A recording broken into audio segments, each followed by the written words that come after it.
What's really interesting here is that the armies of the kings of the earth amass together for this showdown with God, and just at the moment that it's all about to happen, it doesn't.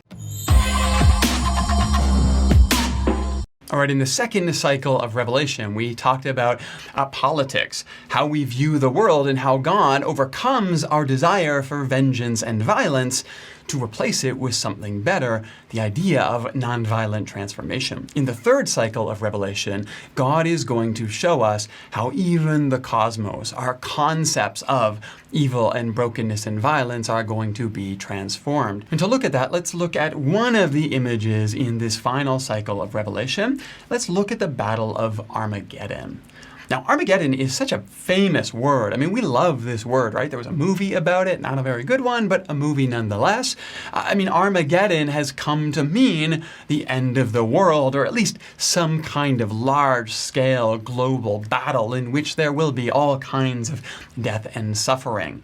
However, Armageddon in Greek is not a very compelling word at all. It is literally just a compound word made up of two Hebrew words that have been transliterated into Greek. That just means they're not translated, they're just spelled in Greek characters so they can be sounded out. And the words there are Har and Megiddo, Har Megiddo. Har is the word for mountain. Megiddo is a specific place, the plains of Megiddo, which is a very important place in the Hebrew story. And so what we are talking about when we talk about the Battle of Armageddon is simply a battle at the Mount of Megiddo. Now, what's really interesting is there is no such thing as the Mount of Megiddo. There's not even a hill of Megiddo, actually. In fact, another name for Megiddo is the Plains of Jezreel. Literally, this is a big, flat plain wherein a whole bunch of battles took place throughout history. So as soon as we read Har Megiddo, Mount of Megiddo, Armageddon, that should immediately signal to us that we are talking again in mythical apocalyptic categories. We're not looking for a place on a map where a battle will take place. We are being reminded right from the start that we need to shift our thinking.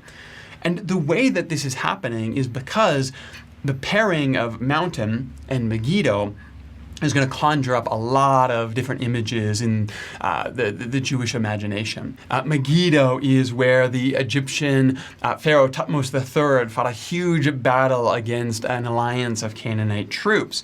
It was where the Egyptian king Necho II and the Assyrians went to war against the Babylonians. It was where King Josiah was betrayed by Pharaoh Necho. It was also where Deborah and Barak had their battle against the Canaanites as well. And it was finally where King Saul was defeated by the Philistines at the plains of Megiddo.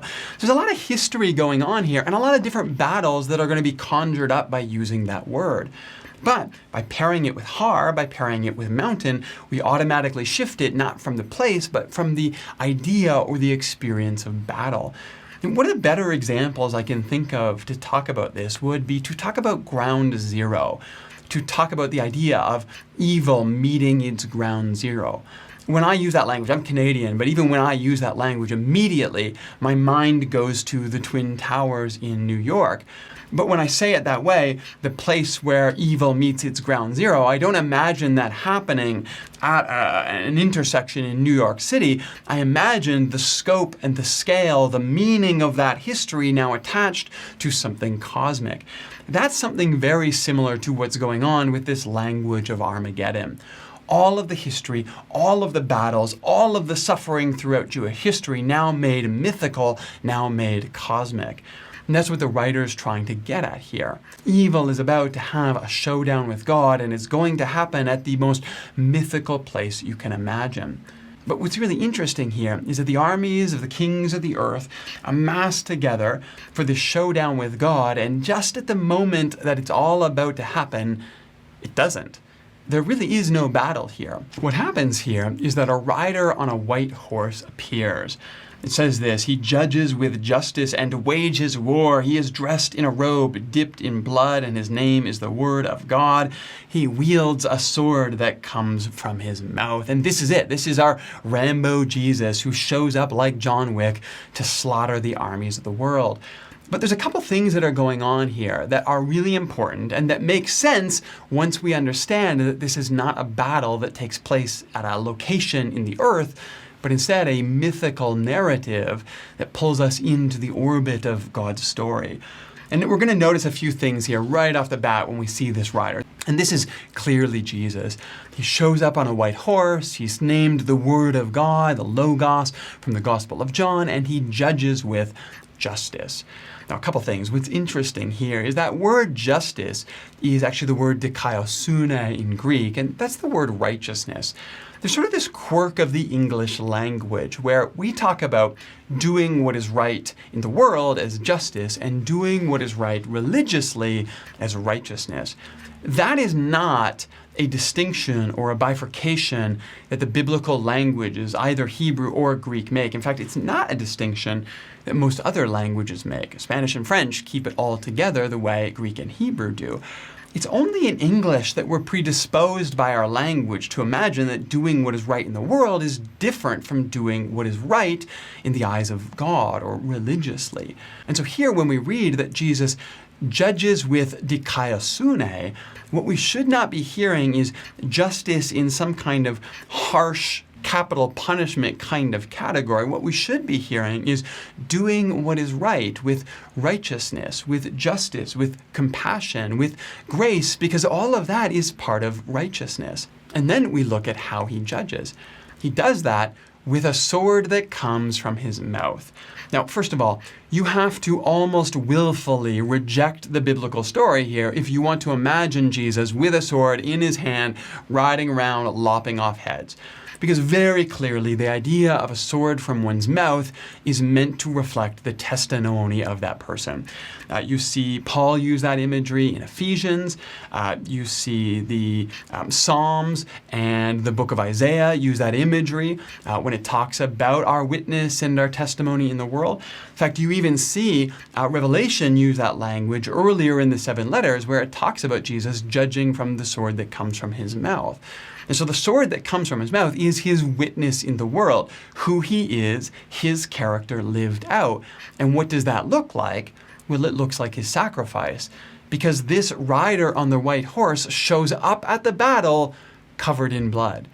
There's no blood of his enemies here splattered on his garments. In fact, he shows up after the cross, having given his life, having allowed his garments to be soaked in his sacrifice. And that is literally the sword that comes from his mouth. That's his witness. That's his testimony.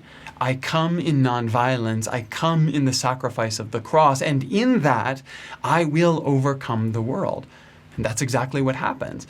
We're told that the kings of the earth are defeated, the birds gorge themselves on their flesh, which, to be granted, is a very gruesome image and one we shouldn't take lightly. John absolutely wants us to understand the impact and the significance of our choices.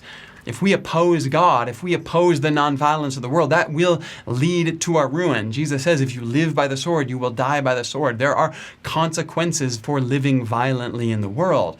But it's not because God comes and chops off your head. It's because ultimately the story of nonviolence will overcome everything.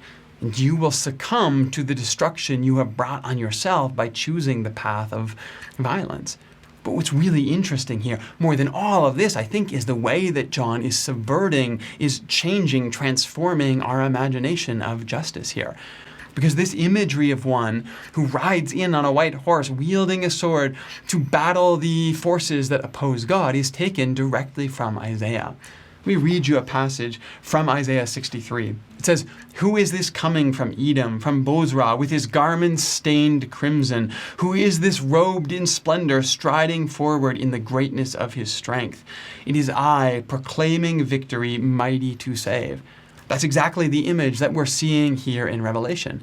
Jesus comes, stained crimson, splattered in his own death, mighty to save. But then we read this in Isaiah. "Why are your garments red like those of one treading the winepress? I have trodden the winepress alone. From the nations no one was with me. I trampled them in my anger and trod them down in my wrath. Their blood splattered on my garments and stained all my clothing." So again, we have this violent imagery of those who on behalf of God strode forward in violence to conquer enemies in what they thought was an expression of divine strength. Jesus shows us something different. Just like the throne room scene where we expect the Lion of the tribe of Judah, the one who will conquer in military force, and then we turn and we see a lamb looking as if it had been slain, who has the authority to take the scroll and unfold destiny. Here John does it again. You want a warrior. You want one coming splattered in his enemy's blood. Well, I will show you something completely different. One who comes in sacrifice, one who comes in nonviolence, one who comes only with the testimony of their witness, their sacrifice, their self-giving, and in that they will be mighty to save. Because they will not only conquer the enemies of God, they will transform the way that we view the world.